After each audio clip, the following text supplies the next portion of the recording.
All right, and we are back here on the GSMC Football Podcast. And for the final part of the show, we are going to rank the the receivers in the NFC East. So I know we did quarterbacks, we did running backs, like I just said, but now we will be doing receivers. So I didn't really know how to go about it. So I just instead of doing individual receivers, I just did like the teams. So I just ranked the teams based on their receivers. So let's get into that as we're getting towards the end here. So at 4 I got the Commanders.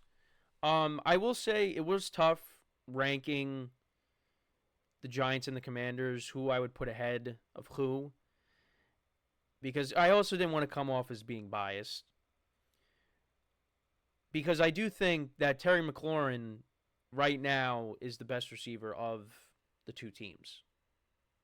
If we were to stack them up against each other. Now, I talked very highly of Malik Neighbors a couple of segments ago, but I do think as of right now, you got to give Terry McLaurin the respect, and I would probably rank him ahead of everybody of those two teams. But again, this is the entire wide receiver core. And behind Terry McLaurin, last year I think their second receiver in receiving yards, it was Curtis Samuel. He's no longer there. Then you have Jahan Dotson. You have A.J.Brown. They also drafted Luke McCaffrey.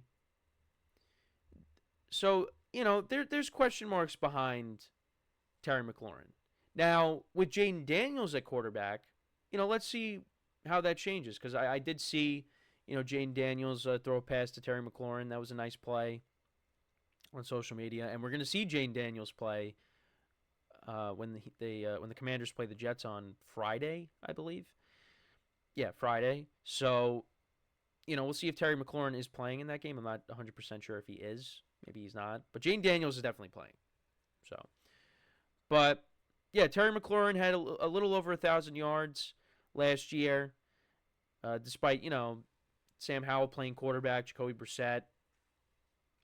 Terry McLaurin is an underrated receiver, and, he's just looking for some consistency with the quarterback play.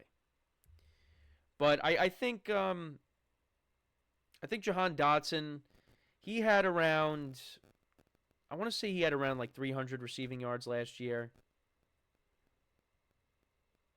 A.J.Brown had like 100 receiving yards. Like he had like 168 or something when I was looking at their stats last night. Yeah, so Terry McLaurin had 1,002 receiving yards. Jahan Dotson had 518. I don't think Logan Thomas is not there anymore. He had 496. Brian Robinson Jr. had 368 yards receiving. Antonio Gibson had 389. He's not on the team anymore. Yeah, A.J.Brown had 168. Byron Pringle had 161. Jamison Crowder had 159. So, yeah, I mean, and then now you got Luke McCaffrey in there. You do have Austin Eckler, but, he's a running back. So, I'm not putting him within the receivers. But Austin Eckler is going to get used a decent amount in the passing game. So, but yeah, I don't know. The depth behind Terry McLaurin, I just have some questions with them. So that's kind of why I have them at 4. Now, again, you could call me biased. I don't know. Maybe I am, but I do like the Giants receiving core a little bit more than I like Washington's. Now, like I said, I do think Terry McLaurin right now is the best receiver amongst these two teams, but I don't know. And you could also say, well, who's going to be throwing them the ball? You got Daniel Jones. Is he going to be playing the whole year? Is he going to play well? There's question marks. There's question marks for both teams. But I like the Giants receiving core more. Because you have Malik Neighbors, who looks like he's going to be a stud. And maybe he gets 1,000 yards this year in his first season. I think Wan'Dale Robinson and Jalen Hyatt, they're going to be better players now with Malik Neighbors being there and being a threat.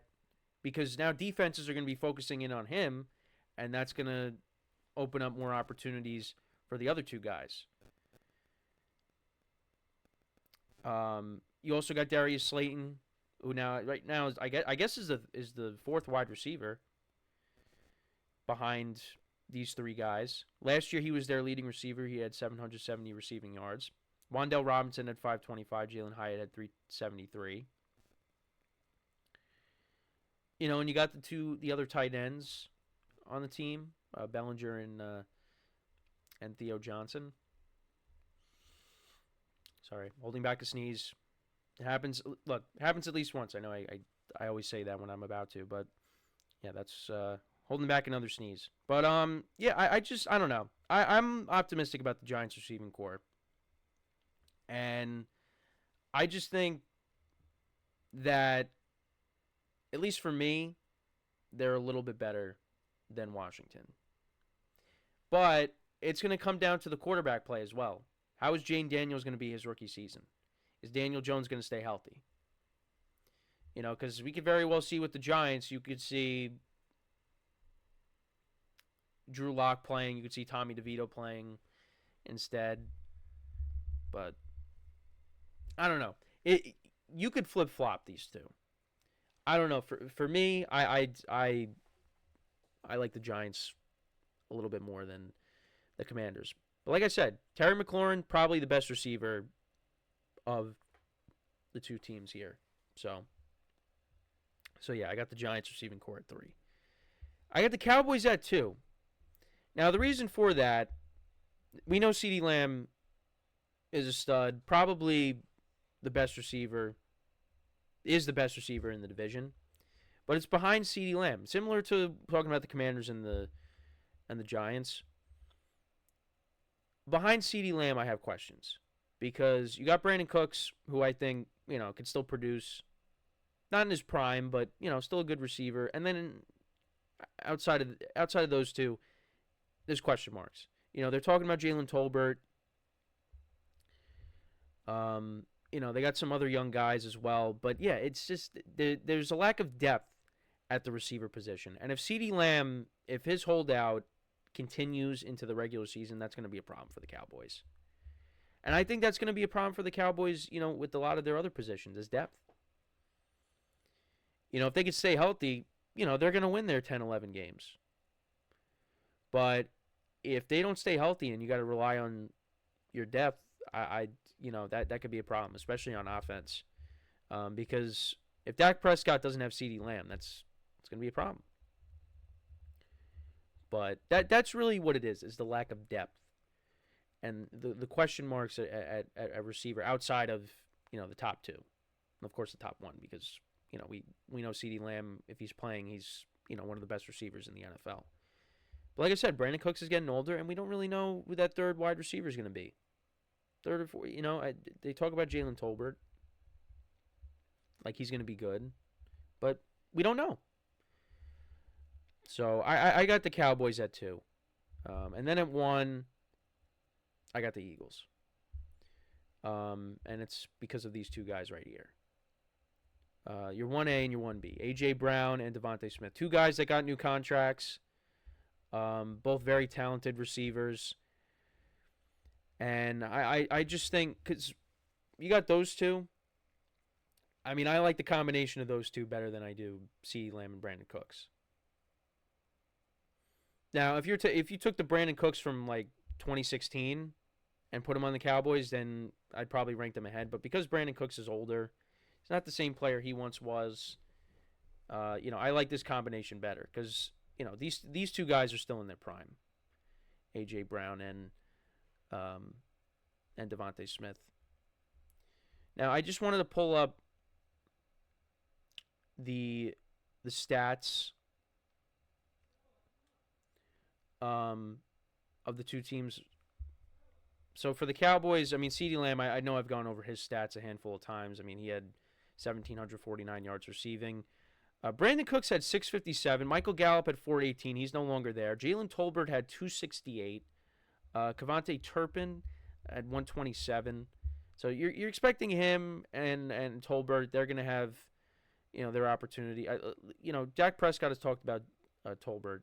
These guys are going to get more of an opportunity, now with the Gallup not being there.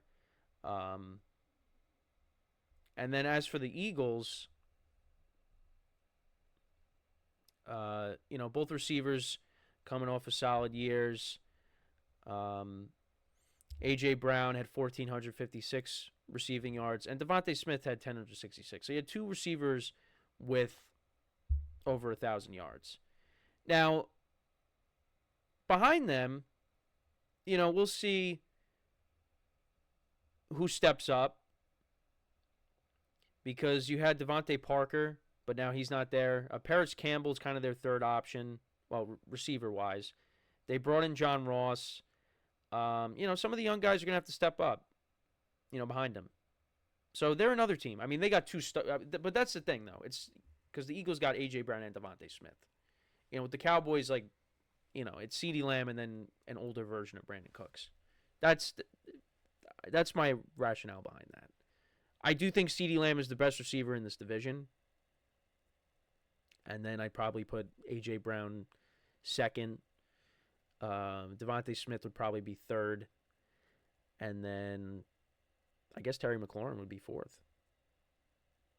So I have no giant receivers in that top four. And then after that, you got Brandon Cooks, you got Malik Neighbors. I mean, individually, that's how I would rank them. But yeah, in terms of just the group, I'd probably I give the Eagles the edge, because you got 2,000-yard receivers on your team. The Cowboys, CeeDee Lamb's the guy. So, but let me know what you guys think though about the rankings. So to go through it one more time. So the Commanders at 4, Giants at 3, Cowboys at 2, and the Eagles at 1. So, yeah, let me know what you guys think about those rankings. So that's pretty much it for the show for today. Thank you guys for tuning in. Make sure to check out all the other shows on the network as well.